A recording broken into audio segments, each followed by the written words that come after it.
Hi all, welcome to tales of your home maker. இன்றைக்கி எங்கள் வீட்டில் லஞ்சுக்கு என்ன ஸ்பெஷல்னால் ஒயிட் ரைஸ், அதுக்கப்புறம் மிளகாய் கிள்ளி போட்ட சாம்பார் தான்.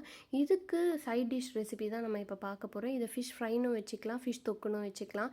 இதுக்கு ஒரு 3 tablespoon coconut oil add பண்ணிக்கிறேன்.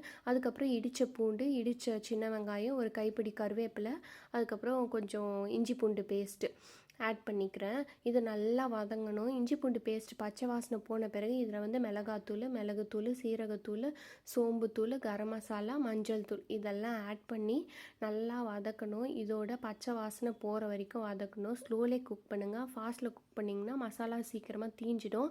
தீஞ்சிச்சுன்னா இந்த ரெசிபியே ஃபுல்லாக ஸ்பாயில் ஆகிடும். ஸோ ஸ்லோலே வந்து இதை நல்லா வதக்கிட்டு அதுக்கப்புறம் நான் ஒரு சின்ன நெல்லிக்காய் சைஸ் அளவு புளி வந்து ஊற வச்சுருந்தேன்.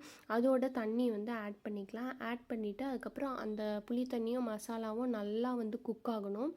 குக் ஆகிட்டு அதுக்கப்புறம் அதோட எண்ணெய்லாம் பிரிஞ்சு வரும்ல, அந்த ஸ்டேஜில் நம்ம வந்து அந்த தொக்கை நல்லா ஸ்ப்ரெட் பண்ணி விட்டுடணும். ஸ்ப்ரெட் பண்ணி விட்டுட்டு அதில் எல்லா ஃபிஷ்ஷையும் வந்து ஆட் பண்ணிக்கலாம். நான் இங்கே வந்து ஒரு 3/4 கிலோ கிழங்கா ஃபிஷ் தான் எடுத்திருக்கேன். அதை ஃபுல்லாக லைனாக அரேஞ்ச் பண்ணிவிட்டு அதுக்கப்புறம் ஒரு 2 மினிட்ஸ் கழித்து எல்லா ஃபிஷ்ஷையும் வந்து திருப்பி விட்டுக்கோங்க. ஏன்னா அப்போ தான் மசாலா வந்து ஃபுல்லாக நல்லா கோட் ஆகும். டபுள் சைடு 2 சைடும் நல்லா கோட் ஆகும் மசாலா. அதுக்கப்புறமா ஒரு 5 மினிட்ஸ் வந்து அது குக் ஆகட்டும். அதுக்கப்புறம் எண்ணெய்லாம் நல்லா பிரிஞ்சு வந்த பிறகு கொத்தமல்லி ஆட் பண்ணி இறக்கிடுங்க. அவ்வளோதான். செம்ம எம்மியாக இருந்துச்சு இந்த சாம்பாருக்கும் இந்த சைட் டிஷ்க்கும். நான் அதுக்கப்புறம் எக்கு, இந்த ஃபிஷ்ஷு, சாம்பார் வச்சு நான் என்னோடய லஞ்சை என்ஜாய் பண்ணேன். செம்ம எம்மியாக இருந்துச்சு. கண்டிப்பாக ட்ரை பண்ணி பாருங்கள். இந்த மாதிரியான எம்மியான ரெசிபிலாம் வந்து நீங்கள் ஃப்யூச்சரில் பார்க்கணுன்னா என்னோடய சேனலுக்கு வந்து சப்ஸ்கிரைப் பண்ணிக்கோங்க, லைக் பண்ணிக்கோங்க. பாய்.